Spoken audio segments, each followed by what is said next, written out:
So this book, it's like, when you start reading this book, it's like you're reading a book for a third grader. I think that's something that's real important.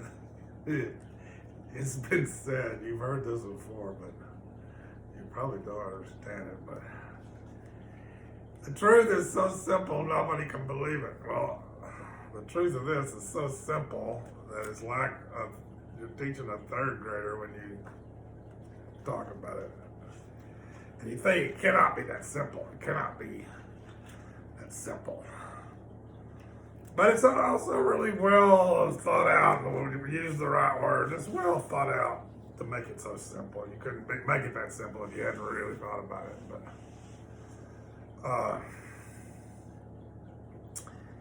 has a lot to do. Everything I've been talking about is alignment, relaxation, resilience in a way.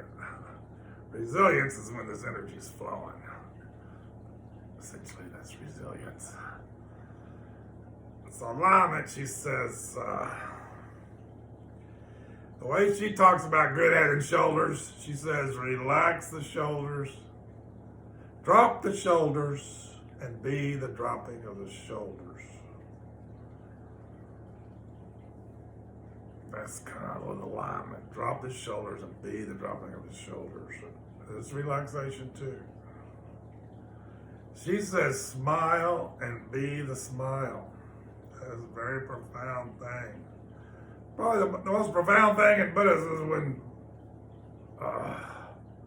Buddha holds up a flower and smiles, and he basically gives the whole teachings, and one guy gets it. Everybody else wonders what he's talking about. And you got it, That's it. So in a certain way, you smile and you be the smile, that's it. You relax your shoulders, be relaxed shoulders. Be the relaxing of shoulders, that's it. If you smile and be the smile, that's it. And then she says, breathe.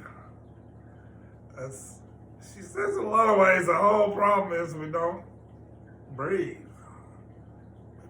I guess we don't know how to breathe, but maybe it's more, we don't let ourselves breathe, so we don't let ourselves learn how to breathe. But what do we do in Buddhism? We just sit there and breathe and sort of emphasize or sort of letting go on the out breath,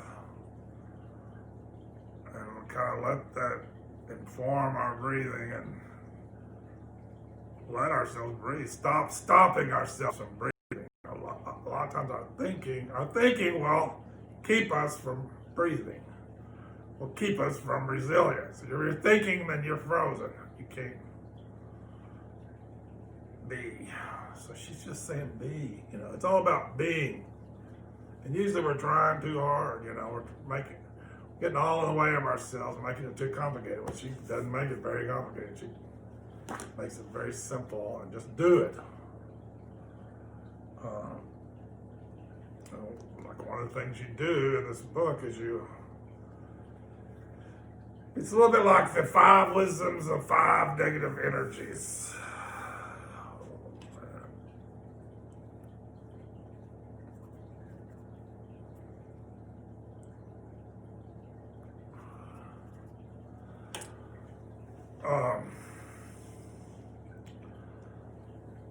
It's a little slightly different, but it's very similar. And they're all about the depths, energy and the matter.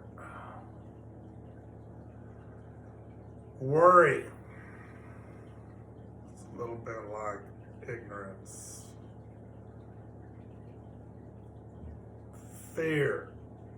Hold your index finger to overcome fear. Very powerful. This is a little bit like Vajra, aggression. Well, I guess Vajra. Anger. This is anger. Hold this finger. Sit in good posture. But, rest your mind in the nature of your mind, or, don't let your mind run away with yourself. Just be, breathe, overcome anger. This is, she calls sadness, feeling sorry for oneself, grief,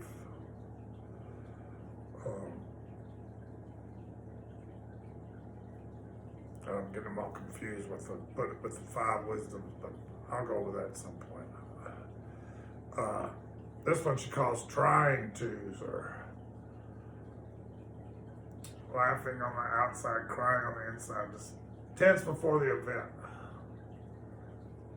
Trying to's instead of being. So one thing you can do is just hold your fingers. There's a lot of stuff involved. There's 12 organ flows, and these represent a pair. Each of these is a pair of the 12 organ flows, and this is a pair of the 12 organ. The palm, you can hold the palm too. There's 6 of them.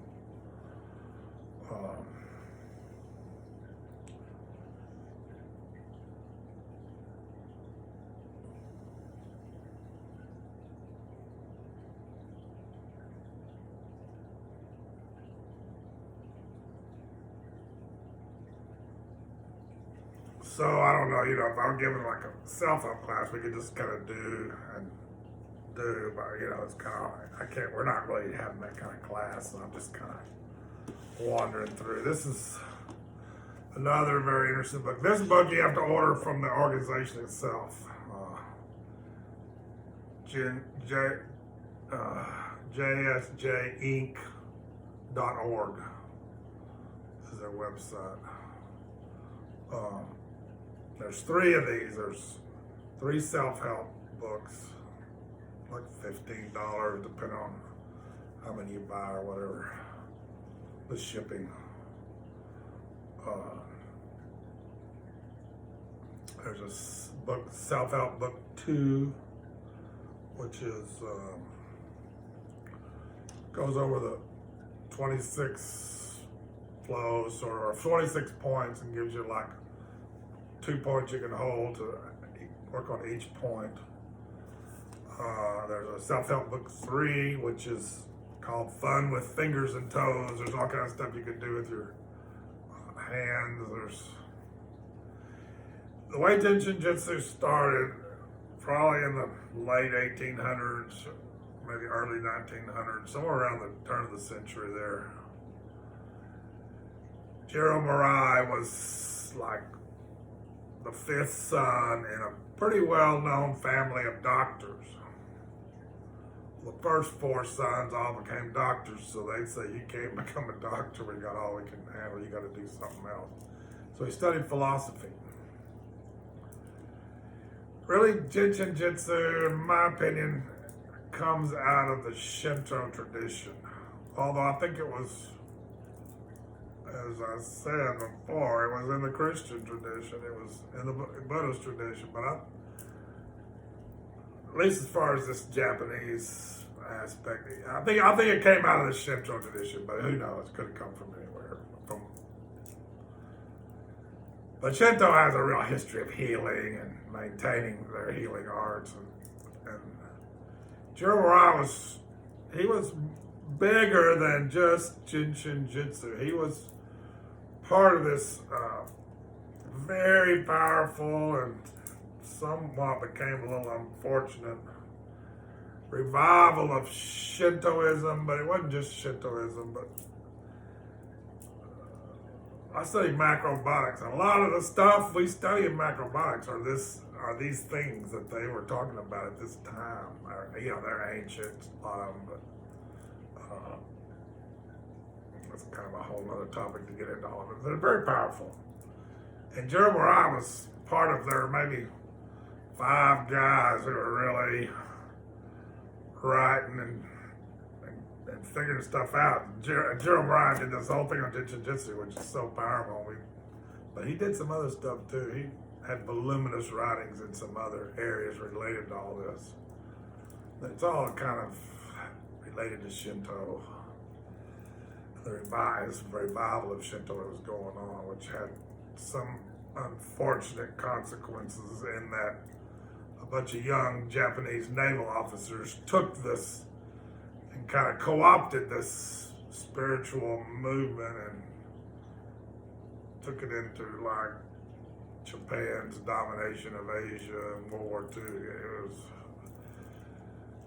one consequence of that affected us really is Gerald Mariah thought he was going to be hung at the end of World War II because he was one of these guys, you know, that was real famous, and he burned everything. He'd written, you know, shin jyutsu in the Bible, you know, he had written like unbelievable and explained it all, but he burned all that stuff because he thought it was going to get him hung, you know. So he lost a lot of that stuff. They didn't hang anybody like that, you know. They hung a few generals that defeated MacArthur in battle, and that's about it. Anyway, we lost a lot of powerful stuff about that. So Gerald Mariah, he kind of goes into what you might call a rebellious phase. He's wild. He participates in a lot of stuff. I don't know if he's drinking, but he's probably drinking. I don't know. He's just acting wild. One of the things he's doing is participating in eating contests where you eat, you know, 88 hot dogs or whatever. You know, it was a little different, but it was that kind of thing. And he became very ill. And his family are like, you know, some of those famous physicians in the country, and they diagnose it and say, we can't help you.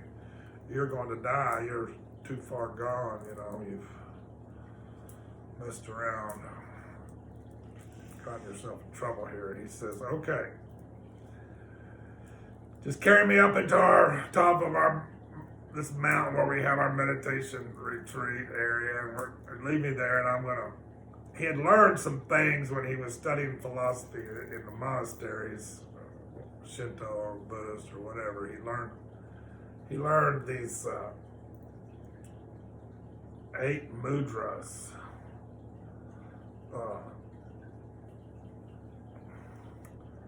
He said, I'm just going to work on these mudras, fast, pray, see if I can't do myself some good. And he did that for a week. And during that week, he went through some profound experiences.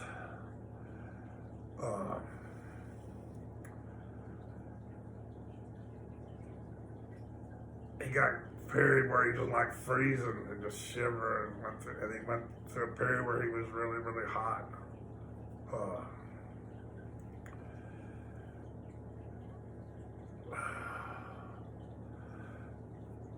And he healed himself. And he had these visions of these masters talking to him.